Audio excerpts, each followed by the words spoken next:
দেখেন, আমার জীবনের প্রথম নির্বাচনে অংশগ্রহণ করা হলো 1990 সালে। ঢাকা বিশ্ববিদ্যালয় ফজলুল হলের ভিপি ছিলাম আমি। তখন আমি আমার নিকট প্রতিদ্বন্দ্বী থেকে অলমোস্ট 4 টাইমস বেশি ভোট পেয়ে আমি নির্বাচিত হয়েছি। সেকেন্ড আমি নির্বাচন করি 2009 সালে। 2014 সালে নওগাঁ উপজেলার নির্বাচনে আমি অংশগ্রহণ করি। সেখানেও আমি আমার প্রতিদ্বন্দ্বী প্রার্থী আওয়ামী লীগের চেয়ে আমি অলমোস্ট ডবল ভোট পেয়ে আমি নির্বাচিত হয়েছি 2 টার্মই। এরপর 2018 সালে আমি জাতীয় সংসদ নির্বাচনে মনোনয়ন পাই দোহার নবগঞ্জ থেকে। সেখানে মনোনয়ন পাওয়ার পরই অবৈধভাবে আমাকে বাদ দেওয়া হয় বাছাই পর্বে। এরপর 2025 সালে আমাকে দল থেকে মনোনয়ন দিয়েছেন। আমি সেখানে অংশগ্রহণ করে জনগণের বিপুল উৎসাহ উদ্দীপনার মধ্য দিয়ে আমি প্রথমবারের মতো সংসদ সদস্য নির্বাচিত হলাম। এবং আমাদের এলাকা হলো ঢাকা 1 ছিল এর আগে দোহার, ঢাকা 2 ছিল নবাবগঞ্জ। 2008 সালে যে ঢাকা 1 এবং ঢাকা 2 দোহার এবং নবাবগঞ্জ মিলে ঢাকা 1 গঠন করা হলো। তার মানে দুইটা নির্বাচনী এলাকাকে একত্রিত করে একটি নির্বাচন করা হলো। তাহলে তো বোঝেন কত বড় এরিয়া। এই পাশে কেরানীগঞ্জ, ডান পাশে সিংগাইর, ওই পাশে দুহারের পরে শ্রীনগর, এই পাশে হরিরামপুর, এই পাশে সিরাজদিঘাট মুন্সিগঞ্জের। মানে এক মাথা থেকে আরেক মাথা অলমোস্ট 60 কিলোমিটার হবে। তখন একটি প্রতিকূলতার মধ্যে আমাকে মাঠে যেতে হয়েছে। কোন একটা দলীয় প্রোগ্রাম করতে হলেও আমাকে দেখা গেছে যে হঠাৎ করে চলে আসতে হয়েছে। আমাদের জীবনযাত্রায় তো এইভাবে চলেছে বিগত 17টি বছর। তাই এবার তো আমরা সবাই স্বাধীনভাবে নির্বাচন করেছি। প্রতিটা প্রার্থী যার নিজের ইচ্ছা মতো ব্যানার ফেস্টুন লাগিয়েছে, জনগণের দাঁড়ে দাঁড়ে পৌঁছেছে। কোনো রকম বাধা, কেউ কাউকে ডিস্টার্ব করেনি। আসলে স্ট্রাইকিং ফোর্স যারা থাকে, আর্মি, র্যাব, বিজিবি বা পুলিশ যেগুলি বলেন, তাদের ফাংশনটা হলো যদি কোথাও কোনো বিশৃঙ্খলা দেখা দেয়, অনিয়ম দেখা দেয়, সেখানে তারা যা হস্তক্ষেপ করে। তবে আমাদের দোহারনগঞ্জে আমি তেমন কোনো ঘটনাই ঘটেনি যেখানে ওদেরকে হস্তক্ষেপ করতে হবে। কিছু কিছু জায়গায় দেখা গেছে যে হয়তো উৎসুক ভোটাররা তাদের যে 200 মিটারের মধ্যে থাকার কথা, বাইরে থাকার কথা, ওখানে একটু ভিতরে হয়ে গেছে, ওখানে যা একটু হয়তো মাইকিং করেছে, ধমক দিয়েছে, এমন খুচরা ঘটনা। কিন্তু মেজর চোখে পড়ার মতো, নিউজ করার মতো কোনো ঘটনা ঘটেনি। আমি নির্বাচিত হওয়ার পর তো আমার পরিবারেই আমার সাথে ছিল। যখন ভোটটা আমাদের একটা ডিসপ্লে, আমার বাড়িতে একটা ডিসপ্লে তৈরি করেছিলাম, ওখানে প্রতিটা কেন্দ্রে ভোট একটার পর একটা চলে আসতেছিল। আমরা তো দেখছিলামই। এর জন্য অনুভূতিটা যদি হঠাৎ করে শুনতাম যে আমি এত ভোটে জয় হয়েছি, তাহলে হয়তো আশ্চর্যজনক কিছু হতো বা একটা চিৎকার দিয়ে ওঠে না, ওয়াও বা এমন কিছু। কিন্তু আমাদের রেজাল্টগুলো তো আমি একটার পর একটা দেখে আসতেছিলাম এবং আমাদের বাড়িতে তো তখন কয়েক হাজার লোকজন, এবং আমাদের নবগঞ্জ চৌরাস্তার মধ্যে, দুয়ার চৌরাস্তার মধ্যে সব জায়গায় ডিসপ্লে আমরা দিয়েছিলাম। প্রতিটা কেন্দ্র থেকে ভোট আসতেছিল এবং ডিসপ্লেতে শো করতেছিল, এতটা ডিফারেন্স। তা এমন এই অনুভূতিটা কখন আসে? যখন নাকি হাড্ডাহাড্ডি লড়া হয়, তখন কে জিতবে একটা প্যানিক থাকে। আর যখন দেখা যায় যে না, ডিফারেন্সটা অনেক হয়ে যাচ্ছে, তখন কিন্তু মানুষের আগ্রহটা একটু কমে যায়। না, আমরা তো জিতেই গেছি। তখন অপেক্ষা থাকে যে লাস্টে কত ভোটে জিতলাম। সেটাও আমার মনে হয় ঢাকার মধ্যে আমরা হাইস্ট ভোটে জিতেছি অন্য এলাকার তুলনায়। আমার প্রধান প্রতিদ্বন্দ্বী ছিল জামাত ইসলামের ক্যান্ডিডেট, তার নাম ব্যারিস্টার নজরুল ইসলাম। সে লন্ডনে থাকতেন। মতিউর রহমান নিজামী সাহেবের মেয়ের জামাই তিনি, এবং ইসলামী ছাত্র শিবিরের সাধারণ সম্পাদক ছিলেন। এই কারণে এখানে একটা বেশ টাকার ছড়াছড়ি হয়েছে ভিতরে, যেটা নাকি অপ্রকাশিত। তাহলে তো এখানে ভোটের ডিফারেন্স আরও অনেক বেশি হওয়ার কথা। তবে আমি যতটা পেয়েছি, জনগণ আমাকে যতটা সাড়া দিচ্ছে, আলহামদুলিল্লাহ আমি হ্যাপি। তবে আমি ভবিষ্যতে যেন এই সংখ্যা আরও বাড়ানো যায়, জনগণের কল্যাণে, দেশের কল্যাণে, সেভাবে আমার কাজ করতে ইচ্ছুক আমি। দেখেন, ঢাকা 0 পয়েন্ট থেকে 35 কিলোমিটার দূরত্বে হলো নবগঞ্জ অবস্থিত। এবং 40 কিলোমিটার দূরে হলো দুহার অবস্থিত, একেবারেই কাছে। যদি রাস্তাঘাট ঠিক মতো থাকতো তাহলে আধা ঘন্টা 40 মিনিটেই সেখানে চলে যাওয়া যেত। এত কাছে থাকার পরও কিন্তু ঢাকার ছোঁয়াটা সেখানে লাগেনি। মনে হয় যে বাতির নিচে যেমন অন্ধকার থাকে তেমনি অন্ধকার। সেখানে এখনও গ্যাসের ছোঁয়া পড়েনি।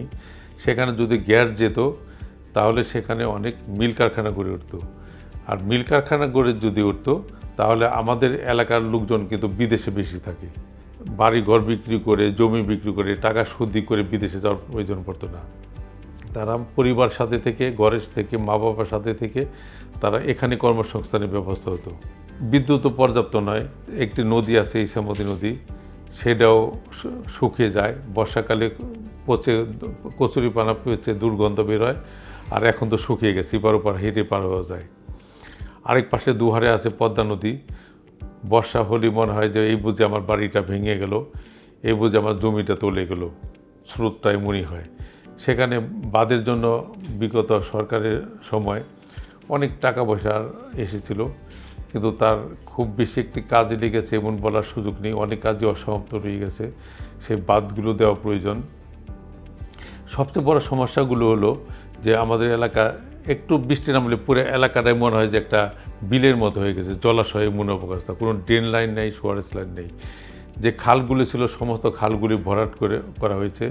আমি ধন্যবাদ জানাই মাননীয় প্রধানমন্ত্রীকে। উনি শহীদ রাষ্ট্রপতি জিয়াউর রহমানের সেই খাল খননের প্রকল্পটি আবার হাতে নিয়েছেন এবং নিজে যে খাল খনন শুরু করেছেন।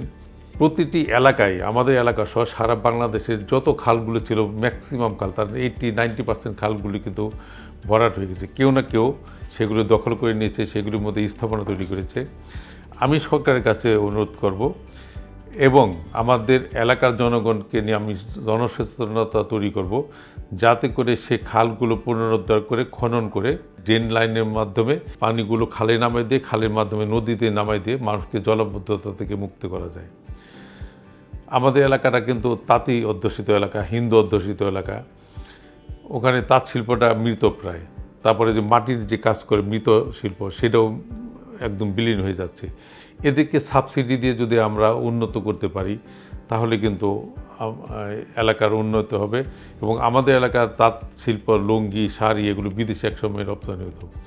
এখন বিদেশ থেকে আমাদেরকে নিয়ে তারপর এগুলি ইউজ করতে হয়। আমরা যদি এগুলি সাবসিডি দিয়ে এগুলিতে উন্নয়নের শিখরে নিয়ে যেতে পারি এবং এই শিল্পটাকে ডেভেলপ করতে পারি তাহলে কিন্তু আমাদের এলাকার অনেক উন্নয়ন হবে এবং তাঁত শিল্পটা আবার নতুন জোয়ার পাবে। তারপরে যেটা হচ্ছে নদী শুকিয়ে গেছে, খাল শুকিয়ে গেছে, মৎস্যজীবীরা বেকার হয়ে গেছে, না খেয়ে মরছে। যদি এগুলো আমরা খনন করতে পারি তাহলে কিন্তু আমাদের মৎস্যজীবীদের বাঁচিয়ে রাখা যাবে। যেমন ইছামতি নদীটি খনন করে বেড়িবাঁধের মধ্যে সুইচ গেট দিয়ে পদ্মার সাথে সংযোগের একটি পরিকল্পনা অলরেডি হাতে নেওয়া হয়েছে। এই কাজটি যদি হয়ে যায় তাহলে কিন্তু নদীর নাব্যতাটা ফিরে পাবে এবং আমাদের এলাকা কিন্তু 97,000 হিন্দু ভোটার আছে, 18,000 খ্রিস্টান ভোটার আছে। সবচেয়ে বেশি যেটা প্রয়োজন, জনগণের সবচেয়ে বেশি বড় চাহিদা যেটা, তাদের কথা হলো যে উন্নয়ন আমাদের প্রয়োজন, কিন্তু উন্নয়ন মুখ্য নয়। মুখ্য আমরা শান্তিতে থাকতে চাই, শান্তিতে বসবাস করতে চাই। সারা দেশটাই কিন্তু নেশায় সয়লাব হয়ে গেছে। এ থেকে কিন্তু দুহার নবগঞ্জ বিচ্ছিন্ন না।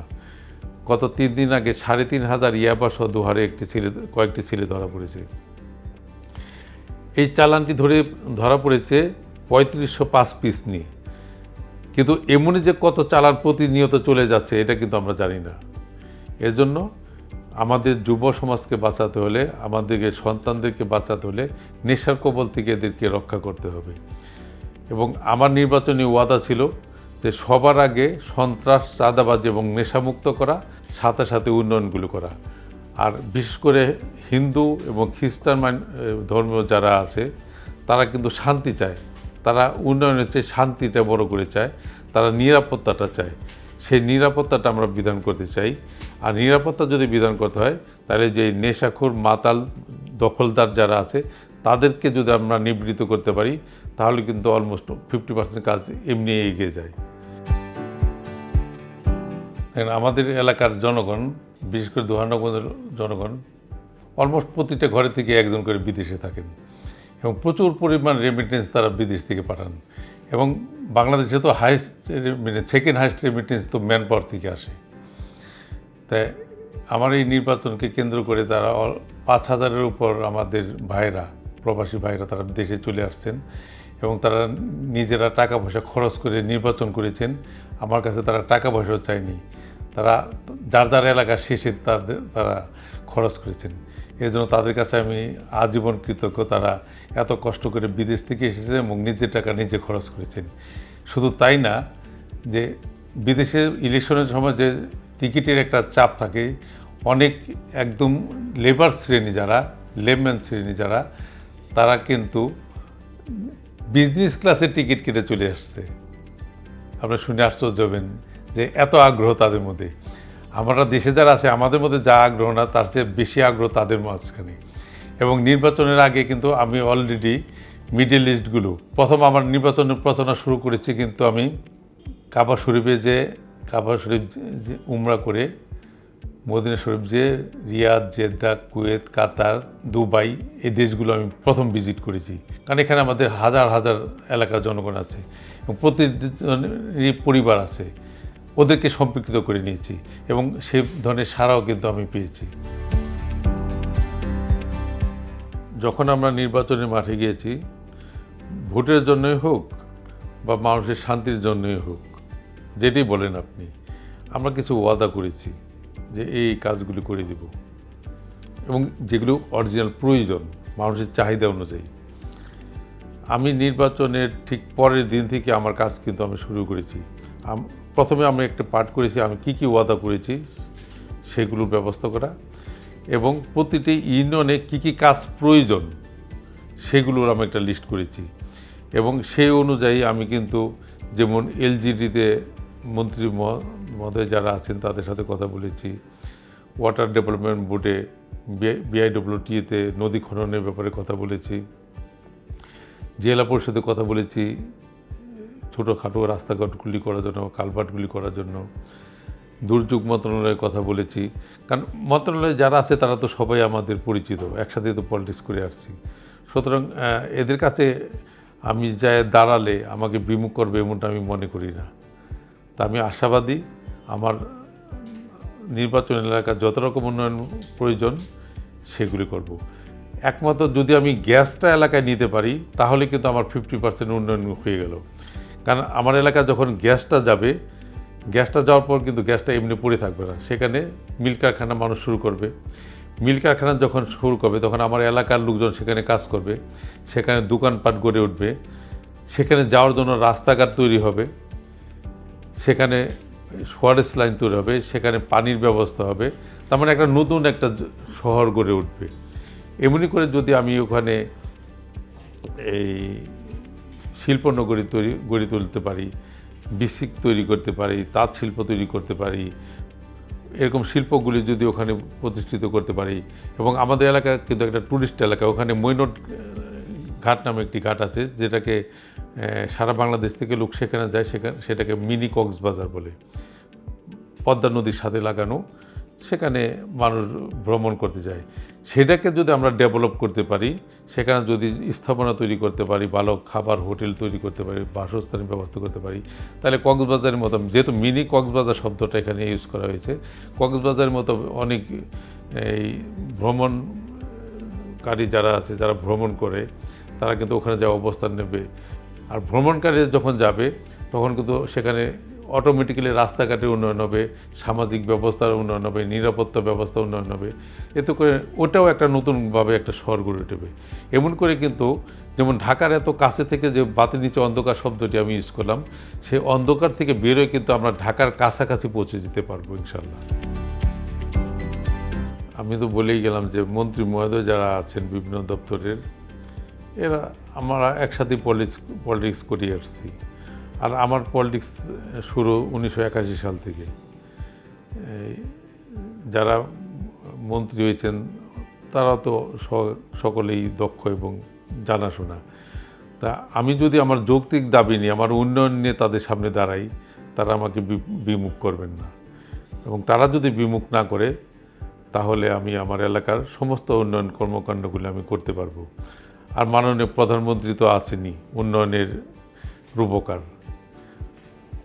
যদি প্রয়োজন হয়, যদি কোথাও আমি আটকে যাই, আমরা প্রধানমন্ত্রীর শরণাপন্ন হব ইনশাল্লাহ। দুহানগঞ্জ আমার, কিন্তু প্রধানমন্ত্রী হিসেবে সারা দেশটাই তো ওনার, এবং সারা দেশটাই যদি ওনার হয়ে থাকে তাহলে দুহানগঞ্জও তো ওনারই।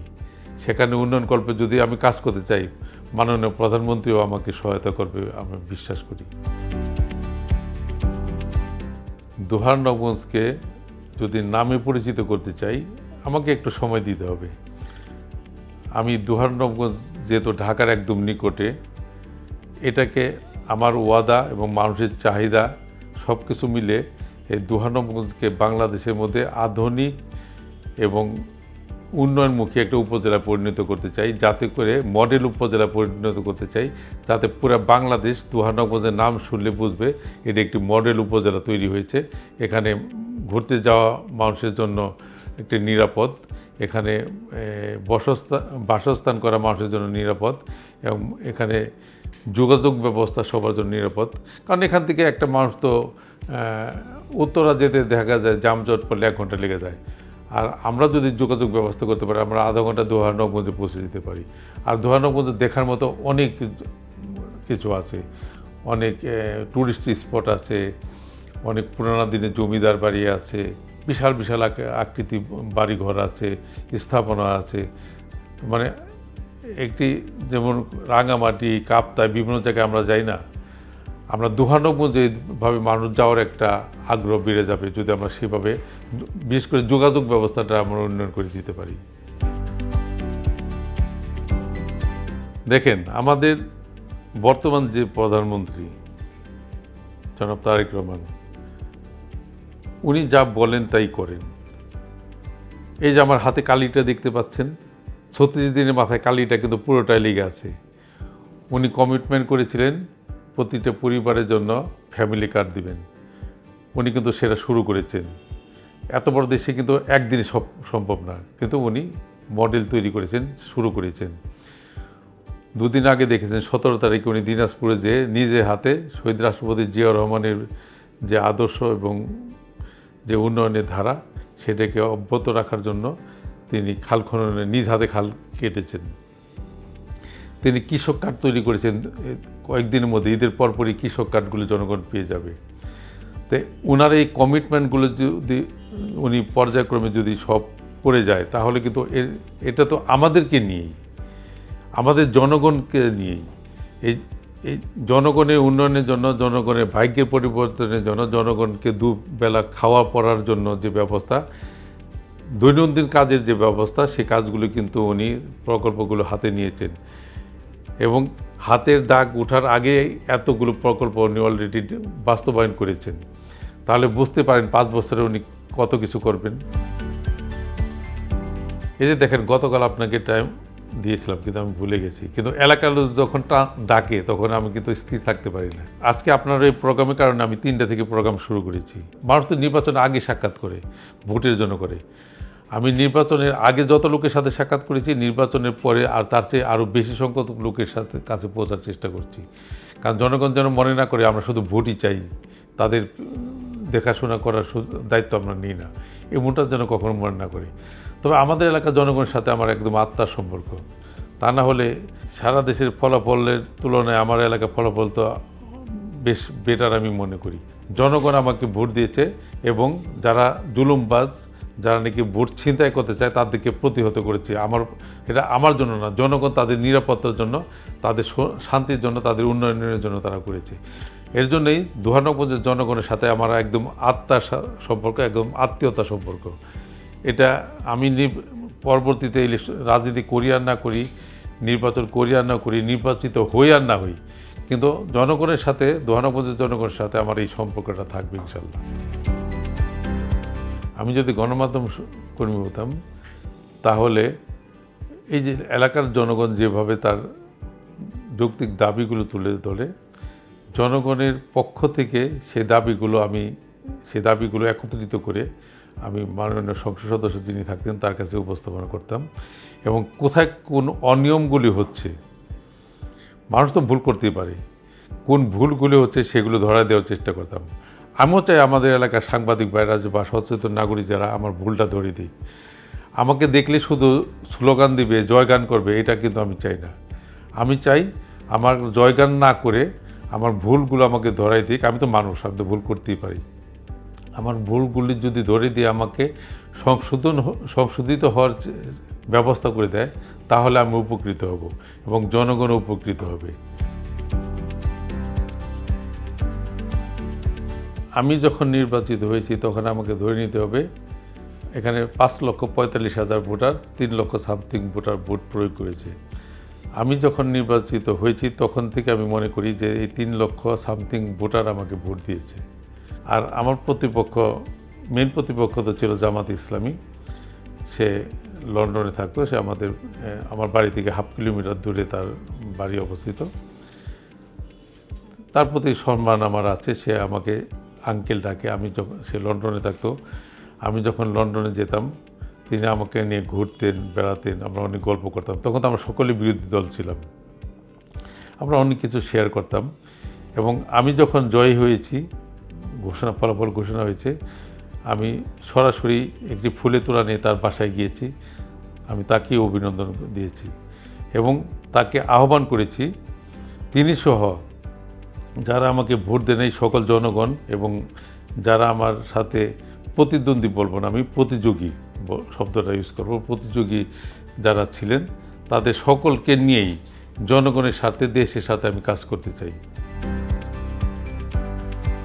আমার এলাকার জনগণ যারা আছেন, আমার সম্মানিত ভোটারবৃন্দ যারা আছেন, তাদেরকে প্রতি আমার কৃতজ্ঞতা। আমি আপনাদের পবিত্র ভোটে যে আমি নির্বাচিত হয়েছি এর জন্য পরম করুণাময় আল্লাহর কাছে শুকরিয়া আদায় করছি। আমি কৃতজ্ঞতা প্রকাশ করছি আপসহীন দেশনেত্রী বেগম খালেদা জিয়া এবং বিএনপি চেয়ারম্যান জনাব তারেক রহমানের প্রতি। তারা আমাকে মনোনয়ন দিয়েছে বলেই আমি এই নির্বাচন করার সুযোগ পেয়েছি। এবং সর্বোপরি আমার দোহানবগঞ্জবাসী, তাদের কাছে আমি আজীবনের জন্য কৃতজ্ঞ। তাদের পবিত্র ভোটে আমি নির্বাচিত হয়েছি এবং তাদের পবিত্র আমানত যে আমার পক্ষে প্রয়োগ করেছে তা যথাযথভাবে আমি পালন করব এবং তাদের উন্নয়নে, তাদেরকে নিরাপত্তার জন্য যত রকম ত্যাগ স্বীকার করা দরকার সমস্ত ত্যাগ স্বীকার করে তাদের পাশে আমি থাকব, এই প্রত্যয় ব্যক্ত করছি।